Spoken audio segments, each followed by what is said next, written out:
Ćao svima, ja sam Elena, imam 19 godina i ja sam iz Amerike. Pa možda se sada pitate zašto pričam na srpskom, kako znam srpski, najbitnije kako sam naučila srpski jezik u samo godinu dana.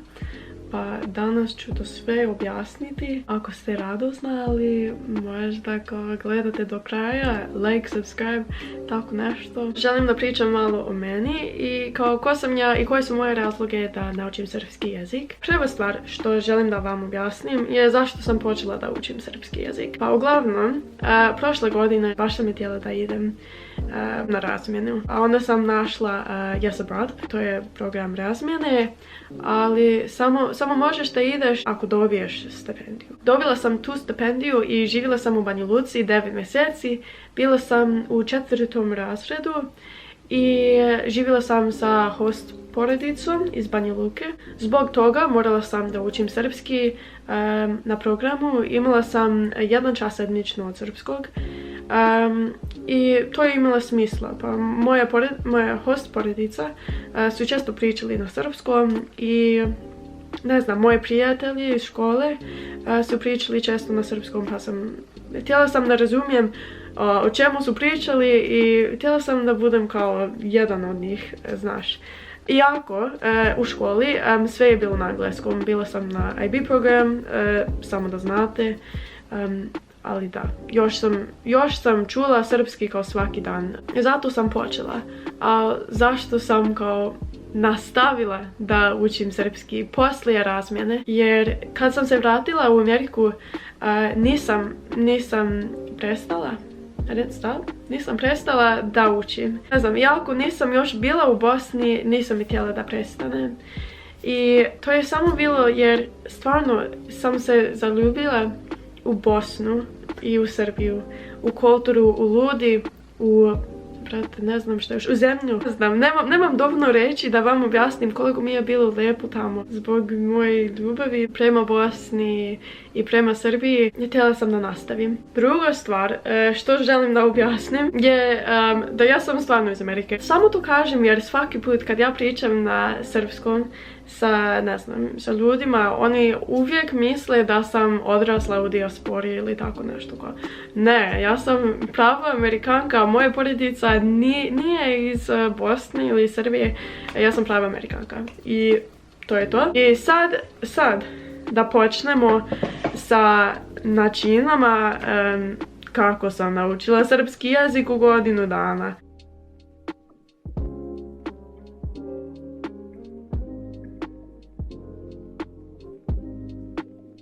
Prva stvar, morate da imate jaku motivaciju i jasne ciljeve. Stvarno mislim da morate da imate neki razlog zašto učite, koji god jezik učite, ali u ovom slučaju zašto učite srpski. Mislim da uvijek će biti neko teško vrijeme kad se osjećate kao ja ne znam ništa, ja nisam dobro u ovom jeziku. Zato u tom trenutku ti morate da imate taj razlog i ne znam, te ciljeve, da se podsjetite zašto ste počeli da učite taj jezik. Nećete uvijek imati kao motivaciju. Stvarno morate da imate neki razlog više nego ja samo želim da učim ovaj jezik samo jer mislim da bi bilo, ne znam, zabavno. Pa to nije dovoljno razloga. Morate da nađete to. Preporučujem vam da možda da napišete tvoje ciljeve, da stavite taj papir negdje gdje uvijek ga vidite ili ako ste kao baš artsy, možete da napravite kao neki vision board, dream board, tako nešto. Ne znam kako se kaže. Like, always give you motivaciju kad vam treba. Treća stvar što sam zapisala, snimajte sebe, samo da vidite svoj napredak. I mislim da ovo je baš bitno, pogotovo jer mislim da kad učite neki jezik, ponekad vam je malo kao, ne znam, vam je malo teško da vidite svoj napredak. Kad sam bila na razmjeni, svaki mjesec sam snimala sebe. Video je trajao, ne znam, možda 1 minuta ili tako nešto. Ne mora biti nešto kao baš veliko. Samo pričate o vašem danu ili ne znam šta se dešava u vašem životu, tako nešto. Definitivno ćete primijetiti malo kasnije koliko ste napredovali. I mislim da to je baš bitno, jer kao sam rekla, ponekad je malo teško da nađete motivaciju. I mislim da kad imate neki dokaz od vašeg rada, to vam je motivacija. Četvrta stvar što sam zapisala je bila da nemojte zaboraviti o vaš Notes app na vašem telefonu. Brate, znate koliko riječi imam na ovom telefonu, na srpskom? Puno. Jer od početka, kad god sam čula neku riječ na srpskom što nisam znala, odmah sam to zapisala. A malo kasnije, onda to sam prevedila. Mislim da to je tačno. A onda sam stavila u Anki. Ako ne znate šta je Anki, sad ću vam objasniti. Anki je neka aplikacija što je malo kao Quizlet, ako već znate šta je to. Ali nešto kao flashcards. Za, kako se kaže vokabular. Nisam znala da je toliko sličan na engleskom. Onda možete da vježbate vokabular na srpskom. Pa Anki, uglavnom, ja nemam dovoljno riječi na srpskom da baš dobro objasnim kako se radi Anki, ali uglavnom, ti možete da stavite tu riječ u Anku, ne znam, a onda i značanje kao ok, krevet, bed, ok, dobro. Ok, flashcards, ne znam zašto, ne znam o čemu pričam, brate. I možete da kao test yourself. Stvarno ne znam reći, ovi reći na srpskom. Anki je baš pametna aplikacija, bolja je nego Quizlet ili tako nešto, ne znam, neke druge aplikacije. Možete da kao tražite na internet zašto je Anki kao najbolja aplikacija za vokabular, onda to će objasniti bolje nego ja. Izvini, kao ova stvar, ova četvrta stvar je bila kao malo train wreck. Šta ću? Peta stvar je časove na srpskom, naravno. Ja trenutno imam časove sa Belgrade Language School. Oni su kao online, tako da možete da imate časove gdje god. Imala sam jedan čas sedmično sa njima. I ne znam, to sam imala kao 9 mjeseci. A sad imam možda svake druge sedmice. Ne mogu ih kao dovoljno preporučiti. Moja profesorica Bojana, ona je super profesorica. I mislim da ne bih bila gdje sam sada sa srpskom bez njih. Ali postoji druge opcije ako ne želite da imate časove sa njima. Znam da postoji Srbonika i Go Speak Serbian.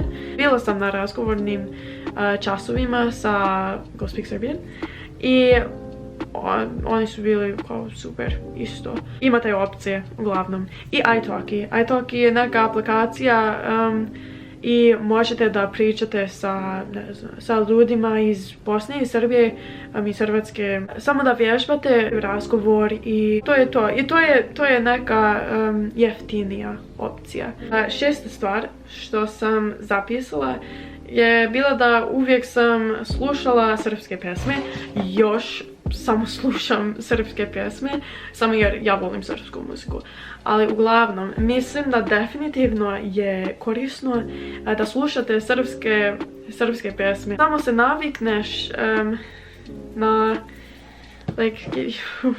ne znam kako se kaže. Samo da se navikneš čuti srpski i ne znam, izgovoranje. Nadam se da to nije kao fake word. Pronunciation, izgovaranje, može to. Mislim, postoji kao puno, ovo sam zapisala jer ne znam kako se kaže, žanrova that you can choose from. Imate puno opcija uglavnom. XU, rock ili ne znam, pop, turbofolk, narodna, krajiška. Ja volim krajišku muziku, no shame. Šta još? Rap, kao trap, tako nešto. Vjerovatno ima više, ali to je samo što pada na pamet. Još jedna stvar što sam zaboravila da kažem. Ako slušate srpske pjesme, to je kako ćete se osjećati kao povezani sa kulturom. Kao, na primjer, ja volim srpske pjesme sa harmonikom. Samo malo, vidi ovo što imam. Harmoniku. Stvarno, ja mogu da sviram dobro, samo je kasno sada i ja moram da vježbam malo. Ali uglavnom, vi znate o čemu pričam. This is like middle of the night. Ne znam šta se dešava. Uglavnom, nastavljamo. Ok, ja bih preporučila da gledate videoa ili neke serije na YouTubeu. Na prvu gledala sam Srpski srtani. Kad možete da razumijete malo više, ja volim da gledam Mario Vrečo, Simi, Jana Dačović, Anđela i Nađa. Isto volim da gledam kao stranci koji su naučili srpski ili koji uče srpski. Na primjer, Liz Learn Serbian, Gleb Fields, Eloy Francuz u Srbiji i Tiago. Ako volite podcast ili tako nešto, ja bih preporučila možda Kafa i Talking Serbian. Mislim, definitivno znam da Talking Serbian je na Spotify-u. I za serije gledala sam Neopedivo srce. To je dobro. Mislim da ta serija nema kao puno slenga. Isto sam gledala Priđi bliže, Lud zbunjen normalan. To su mi sve kao preporuke za vas. Zaboravila sam like at which number we're at, ali mislim 7. Onda ok, u redu. 7. stvar što sam zapisala je morate da pričate. I to je najbitnija stvar što sam rekla danas. Ako samo slušate jednu stvar što sam rekla, ovo je to. Ako hoćete da pričate tečno i brzo, sad morate da pričate. Znam ja, stvarno znam ja. Koliko je, ne znam, neprijatno na prvu, ćete se osjećati kao nervozna, kao da ste čudni ili tako nešto, ne znam. Ali stvarno baš je bitno da pričate na srpskom kad god imate priliku. Ja još mogu da se sjetim kad sam sjedila sa prijateljima iz Bosne, na primjer, i kad su pričali na srpskom i kad sam mogla da razumijem sve što sam čula oko sebe, ali bila sam prenervozna da kažem like išta.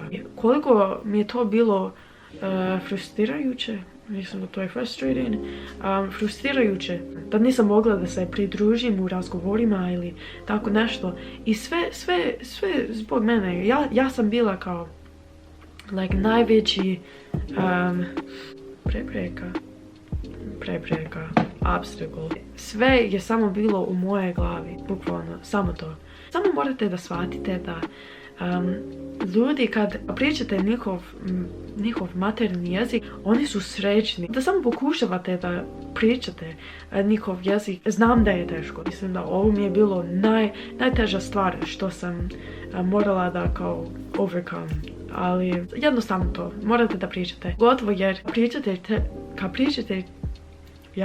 kad pričate često, vaš mozak, like, malo ću na engleskom, just gets used to what you're saying. You don't have to think so hard anymore about what you're gonna say, because you've said it so many times. Kad sam počela da pričam često, onda sam stvarno mogla da, ne znam, da primetim napredak. Jer nema veze ako sam mogla da napišem neki paragraf, kako se kaže, pasus? Mislim da nije to stav. Žate, nije to paragraf. Ok, možemo paragraf. Nema veze ako sam mogla da napišem nešto u mom danu ili ako sam mogla da razumijem sve oko sebe. Nema veze ako ne mogu da pričam. To je to. Uglavnom, kad god imate priliku, molim vas, pričate na srpskom. Kasnije tičete kao thank yourself. Uglavnom, to je to. Nadam se da ste uživali u ovom videu. Ako imate neka pitanja, javite mi u comments, odgovorit ću jako uskoro. I da, ne znam, nadam se da ovo vam je bilo korisno. Like, subscribe, hvala na gledanju. I da, to je to. Ćao.